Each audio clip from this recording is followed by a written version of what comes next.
Good night. Welcome to another episode of Pursuit. We're continuing on with our Easter series.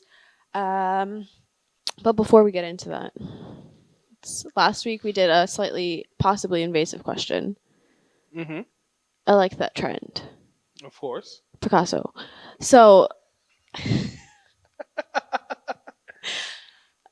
a slightly invasive question. Sure. What was your childhood celebrity crush? Easy question. Topanga, Boy Meets World. Oh, classic. Classic. That's I love it. Topanga. You don't even have to justify it, to be honest. I wasn't going to. I was going to say, I don't think there's anyone else that would really come to mind. Like T and Tamara? No. Mm. Never really had a crush on them. I mean, I watched the show, I just never had a crush on them. Me. If anyone knew me growing up from like mid-elementary to like throughout middle school, right? Okay. Before One Direction, Nick Jonas had my heart. Jonas. And then he married a brown girl, so I was like, wow, I would have had a chance. Kevin was not cute. You're the only one that thinks Kevin was the cute one. Those sideburns with the skinny scarf? Disgusting. Not disgusting. I won't shame him. That was his style. But he was not, out of the three of them, the other, oh my God. Lucas Gruber. From High School Musical. That was the one that did it for you. She needs. Let's take a moment to pray for our sister. I'm just gonna let you guys argue over the Jonases. Do what y'all gotta do, you know. I was gonna say I realized the only other person besides Topanga would have been Kelly from Saved by the Bell. Oh, classic. Her and Zach. I feel like that was like is it the epitome? That was like the ideal high school relationship that a lot of people wanted. But like when you think about it, it really wasn't. That was like the romanticized, like, oh, you're gonna be the Zach to my Kelly. You know what I mean? I'll be honest. I don't think I ever heard anyone say that. Really? I would be very, very alarmed if someone did. Like that would be because like I think because they were like the two most popular, like they were the popular kids, and they were like the, you know what I mean? I mean, Slater was popular too in Saved by the Bell. Honestly, I would have done Slater over Zach. Jesse was popular. Yeah, but they were all within the friend group. I'm just saying. And do you know what scene gets me every time? Do you know what gets me every time? So there was a scene in Saved by the Bell, right? This has nothing to do with the question. But there's a scene in Saved by the Bell where someone was fighting. They were either fighting Screech or Screech was going to help. Mm-hmm. And so he went like this to as his contribution. He covered his face. And he went like this to fight them. That scene gets me every time. I know what you're talking about, too. Like when I'm... Like, if I'm joking around with my mom, and I'll do that, and we'll both just be dying for however long. Is that how you get out of trouble? No, I don't get into trouble. Oh, okay. No, I'm kidding. You just have arguments with your mom that end with no, you I said if raise your fist against her. Okay. No, I said if I'm joking around with my mom. Mm-hmm. Yeah. We have a very banterful relationship. I'm sure you do. We do. I would hope so. I'm not even... I'm not going to read it. You like to raise your fist to her. I didn't raise my fist to her. This week, we're talking about being forsaken. Before we do that, if you're watching, I feel like you should let us know who your celebrity crush is. And why. Yeah. Depending on who it is. No, just let us know. No, why? I mean, why? Oh, yeah. I'm not. Some people don't need justification. Kevin Jonas needs justification. Okay, we're gonna move off this topic because someone's clearly distressed over it. I have been forsaken by my friend. I'm trying so hard to remember one of their songs and I can't. To make a joke. Burning Up. SOS. I was trying to remember the SOS. That's what it was. It was SOS. I was about to say something. Oh, never mind. I missed the joke. Jeez. You had that one good one last episode, and now I know. you're out. Now you're out. You're done. Oh man, I'm sorry, guys. I feel like I really let you guys down.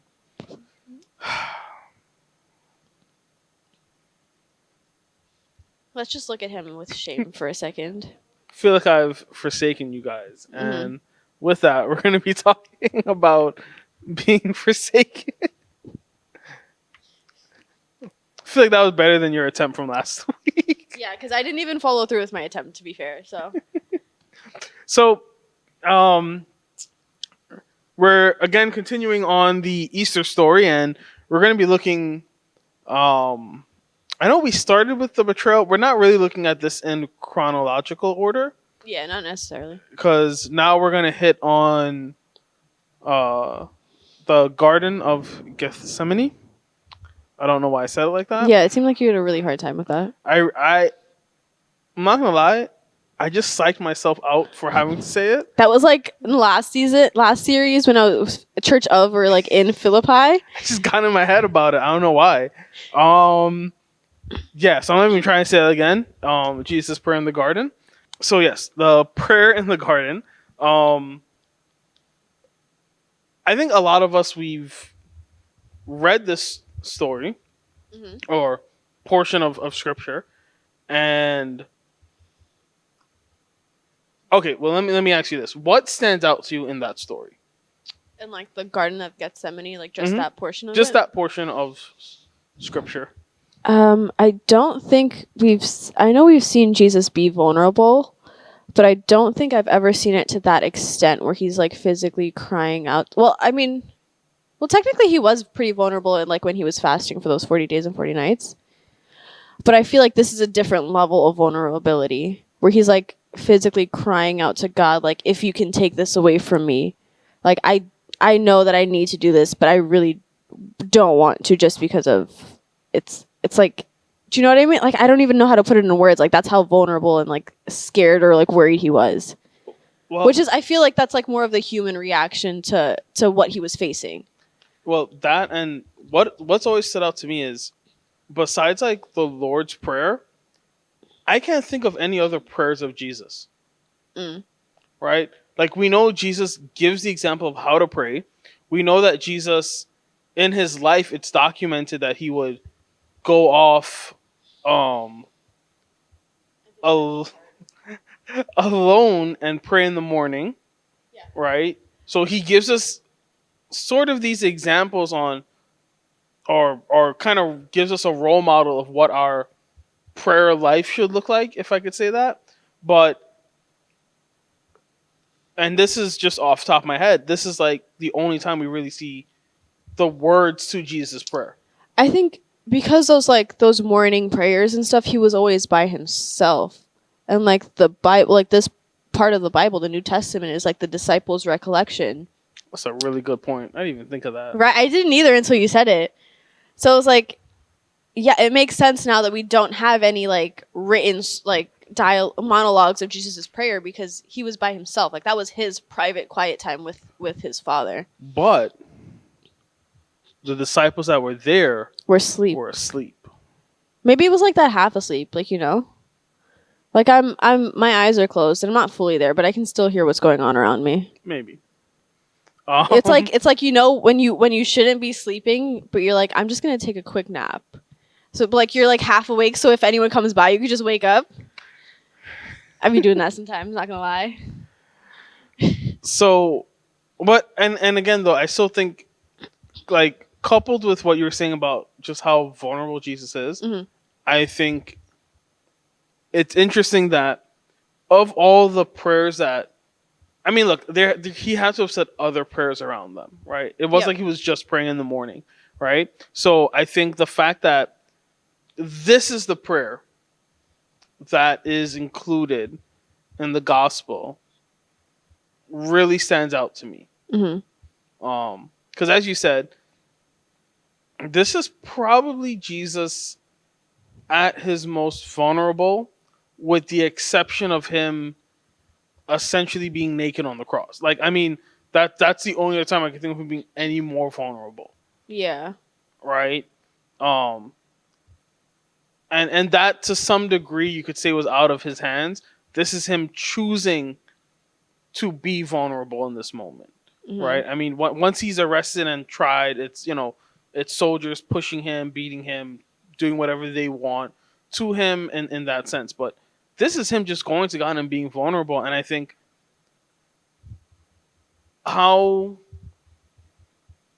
how perfect it is that the last like sort of mention of Jesus praying is an example of him just being blatantly vulnerable with the people around him, even though they're asleep, and God. Right? Like there's no Mm-hmm. holding back at Yeah. this point. It's just God, this is what I'm feeling right now.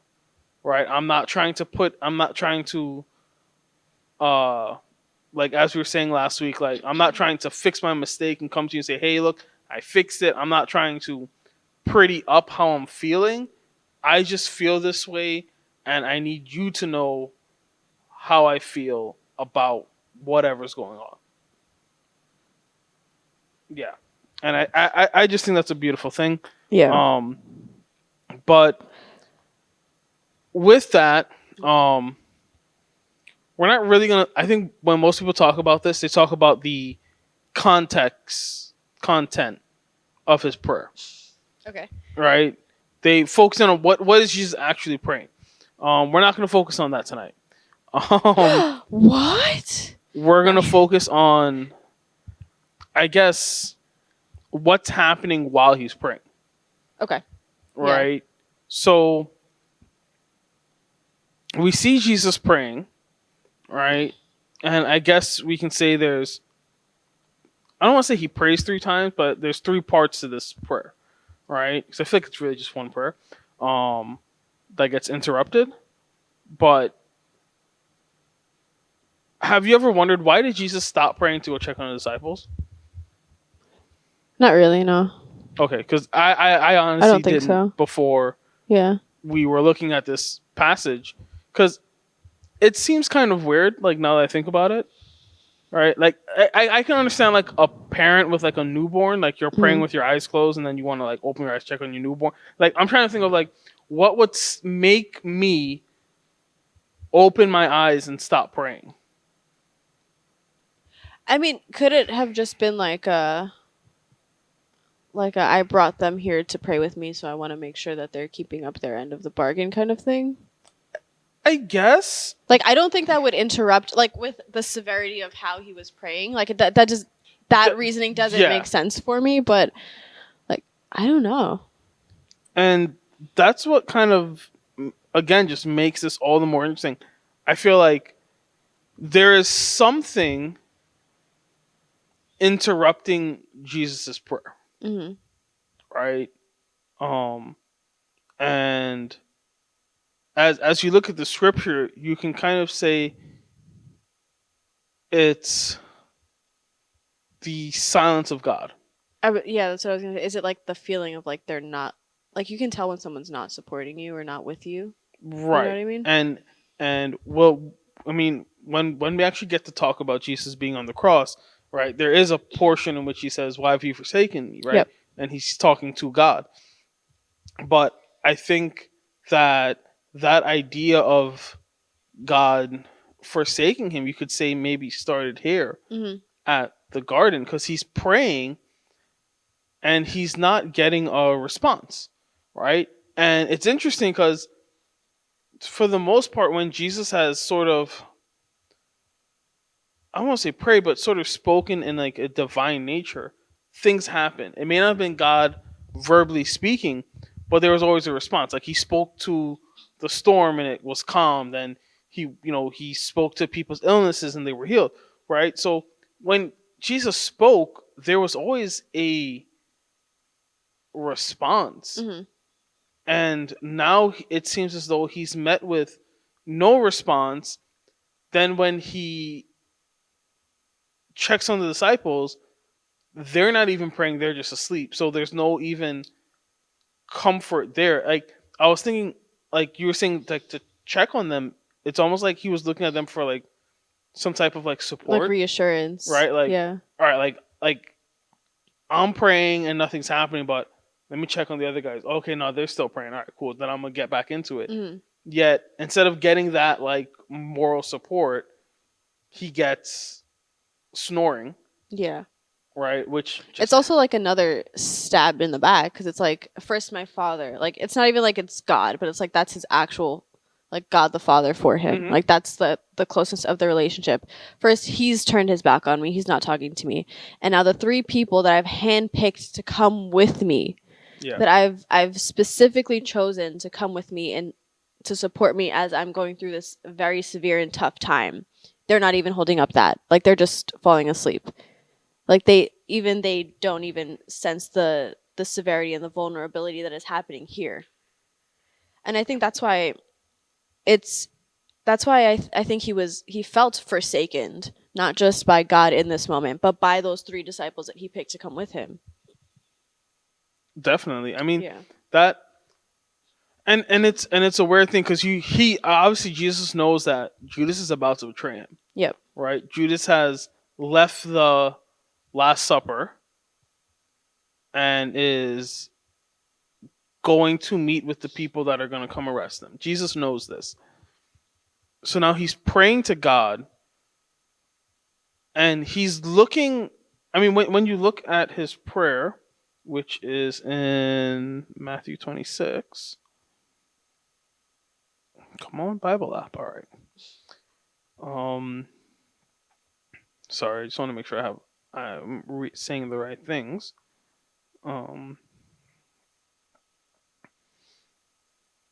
Yeah, he's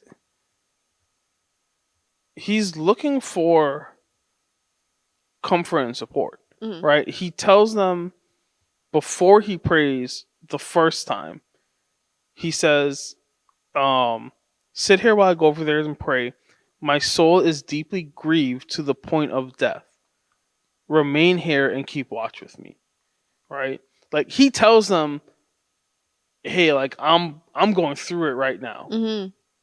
And then he prays to God, he's met with signs, then he goes over to the disciples and he's met with them asleep. That has to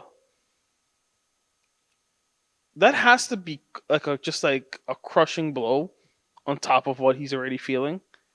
The only thing I could think of would be like you're sick, you go to the doctor, and like the doctor's like, yeah, there's something we can do for you, Mm-hmm. right? Because it's just like you already feel like physically sick, and now the doctor's like, yeah, there's something we can do for you, like you're on your own. I think that would be how he felt about God turning his back on him to that extent. But I feel like to go off of your situation, I'm sick. I went to the person that should have been able to help me. They weren't able to help me. And then to take it a step further, I went to the people that I chose to be around me to support me through this time. And I showed them that I feel horrible about the situation. And they're like, oh, just feel better. Yeah. And I feel like that is what the disciples... He didn't even get to feel better. He got we're not even we're not snore. even listening, right? Like Yeah. we're here, which I think I think one of the disciples, it was worse than him being alone. Mm-hmm. Because if he was just physically alone, it's different than your friends are there with you, but they're not asleep. They're not so, with but you. they're not with you up here. Yeah. That has to hurt even more, Mm-hmm. right? And what's interesting is that it happens one time, then he tries it again, and then the same thing happens on both ends. Then he tries it a third time, and I want to say it's on the third time. The Bible describes that he's like essentially sweating Blood, right? And I've seen people argue like, was it like an exaggeration or whatnot? But apparently there is an actual condition in which you can sweat blood because of the intensity that you're doing something. And random thought that popped into my head. I know like last week we spoke about my little anime stuff. So there is an anime called Dragon Ball Z, and they like power up or whatever. I remember in elementary school, we would like we're like imitating the characters.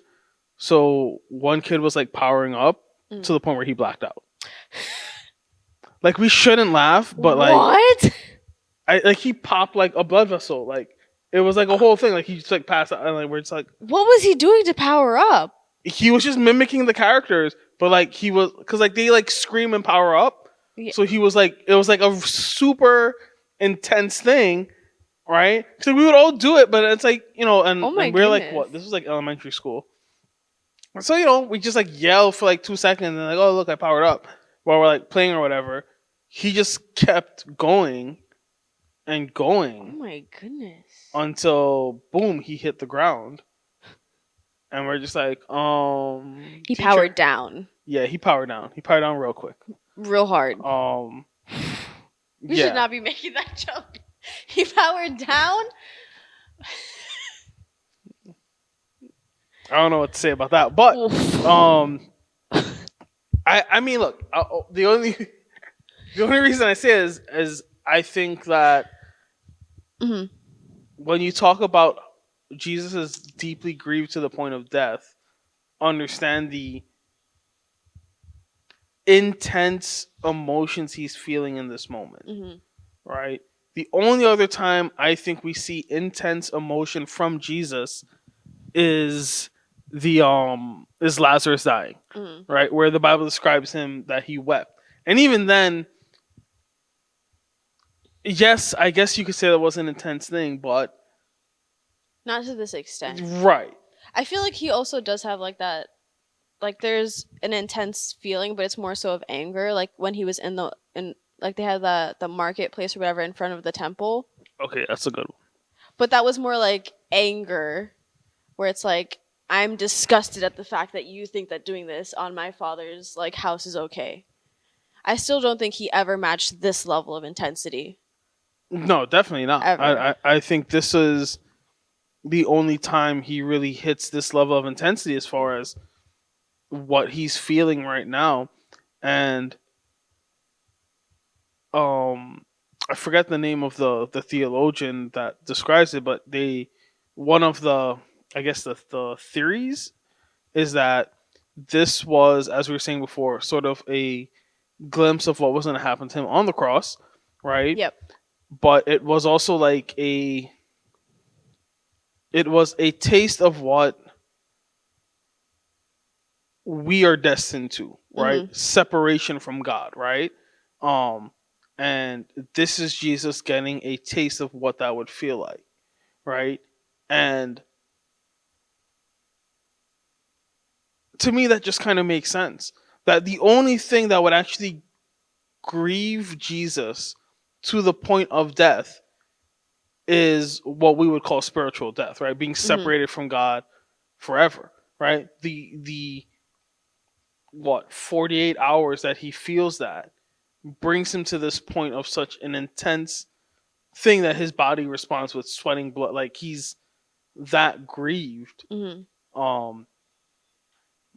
Yeah, I think that's just such an interesting thing that we often talk about the fact that Jesus walked on the face of the earth and that he felt everything we would feel, right? I think we miss the point that he also understands what is, I guess, awaiting us if we don't accept him, right? If we don't accept him as Lord and Savior, he understands the eternal separation from God that's awaiting us. Yeah. Right? And I think that's it's a beautiful thing to think that the person that's saving you understands what happens if they don't do what they did. Yeah, so it kind of shows you like the alternative. Like if he were to like not like remove himself from the garden, he's like, I can't take this anymore. I'm just gonna run away because they know I'm gonna be here, so I'll avoid getting arrested and whatever, right? And if he hadn't gone through with being crucified and going on the cross, then he would know that we would be eternally separated from God. But the fact that it affected him so deeply, and he's like, I, as someone that has had such a close relationship with my father, I would never want anyone to feel this feeling. Yeah. And And that's what, again, that makes even his prayer more interesting, because if you actually do look at the content of his prayer, he says, let this cup pass from me, right? But not my will, but your will be done. He almost kind of wavers in the sense like, hey, I don't want to go through this anymore. Yep. I don't want to be separated from you, right? But yet we see in Hebrews 12:2, it says, looking only at Jesus, the originator and perfecter of the faith, who for the joy set before him endured the cross, despising the shame, and has sat down at the right hand of the throne of God. We're seeing two very interesting things happen here in the scripture, in my opinion. One, you're seeing, I guess, the live reaction of Jesus about to go to the cross, which is this prayer, this sweating blood, this being deeply grieved to the point of death. Yet when Paul talks about it and talks about Jesus going to the cross, he's like, no, Jesus was looking at the joy set before him. Right? Which I think it's a really weird word to use there with everything we've just said. Yeah. Right? Because we've just described this super intense moment of grief. Yet Paul's like, no, he was looking at the joy set before him. Which then leads to the obvious question, where or what was the joy set before him? Are you asking me? I guess. Oh.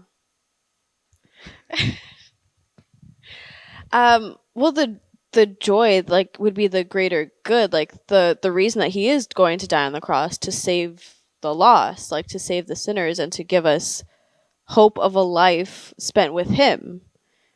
So, like, yeah, he will be crucified and he'll be put on the cross and he will actually die for, like, to the world for like 3 days or whatever until he resurrects. But at the end of that, there's an eternity of being saved and of being with God and having a relationship with him. And I think that kind of outweighs those few days of suffering for him in that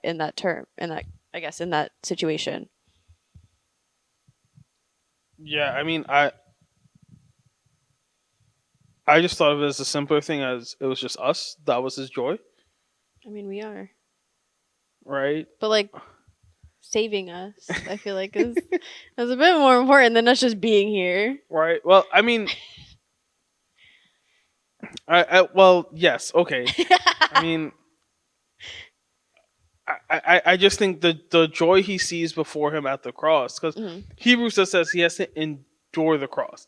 That doesn't sound, well, if you're enduring something, that doesn't sound like a pleasant. Oh, not at all. Right. You don't. Like, don't. Oh, I'm gonna endure this chocolate cake. Yeah, oh. You don't. Right. So clearly, Paul's acknowledging the cross wasn't a happy experience. Yet Jesus had this joy in the sense knowing that, hey, if I can endure this, everyone will have the opportunity to have the right relationship with God, right? Everyone will be able to avoid that separation I am feeling right now in this moment. And I think that's kind of the point of the Easter story, right? That God did not forsake us. God loved us so much that he sent his son to die on a cross so that we could have. Did you just stumble on John 3:16? Yes, I did. That is the crux of our. Don't try and copy me now. Wow. But is it not?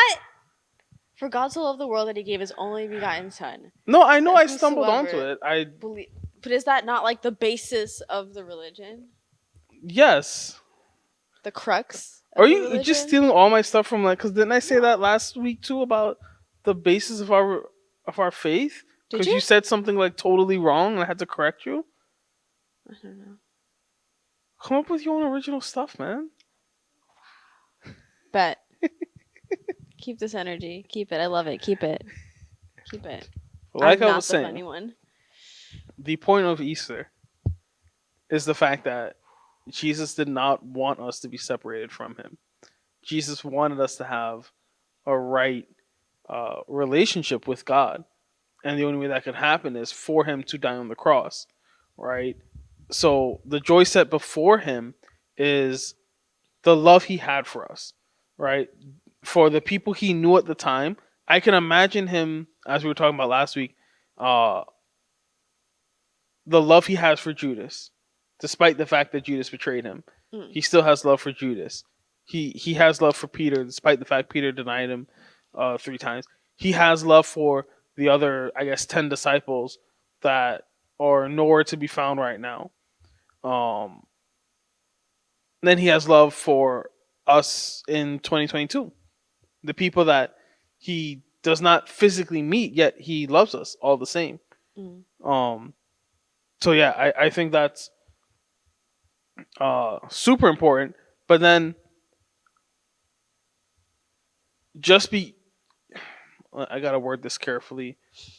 I don't want to say Jesus' love isn't enough. Yeah.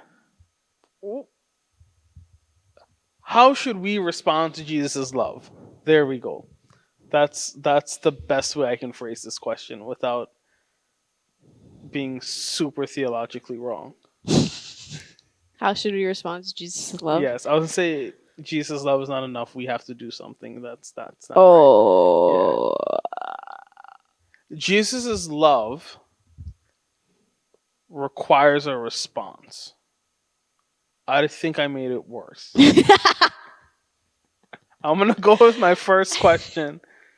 How can we respond to Jesus' love? By showing his love to others. Good answer.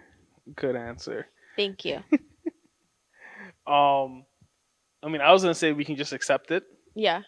But definitely, we definitely should be showing it to others. But aren't we called to? 100%. Well, yeah, you can't really show it to others unless you've accepted it. Yeah. So. I was just thinking like that initial response should be just to accept it. Definitely, we need to be showing it to others. I think the other thing that we can do is just remember that the same way Jesus goes through this super dark moment, right, of the garden, the crucifixion, as Paul says, he had this joy set before him. I think that then gives us the assurance that when we're going through our super dark times, we can stand firm in the love that Jesus has for us. Mm-hmm. That we're not going to be alone, right? Though he's not physically here with us, we can stand assured that he does love us and he's not going to forsake us, no matter the situation. And then I think it's also important to note that, like, a lot of times we don't really think about the fact that he has gone through these, like, depressing times. He has gone through these hardships. So it's like, yes, he will be there to comfort you, but there's a difference when someone is comforting you versus when someone has physically gone through a similar situation and they completely understand what you're going through. And he has, and he does, and he will forever, like, completely understand that situation that you're going through. Yeah, no, I think that's like the right way to just kind of end that there, right? That's who Jesus is. So with that, thanks for watching. Oh, I thought you were gonna go somewhere deep. I wasn't. It wouldn't. I mean, you said it really nicely there. I'm not gonna try and re-summarize what you just said. Mainly because I wasn't paying attention. I'm kidding. No, but you're not. I'm kidding. Yeah. So we'll be back here again next week. Continuing on the Easter story. I really am kidding. I was listening. Check your friends. All right, guys. We'll see you next week.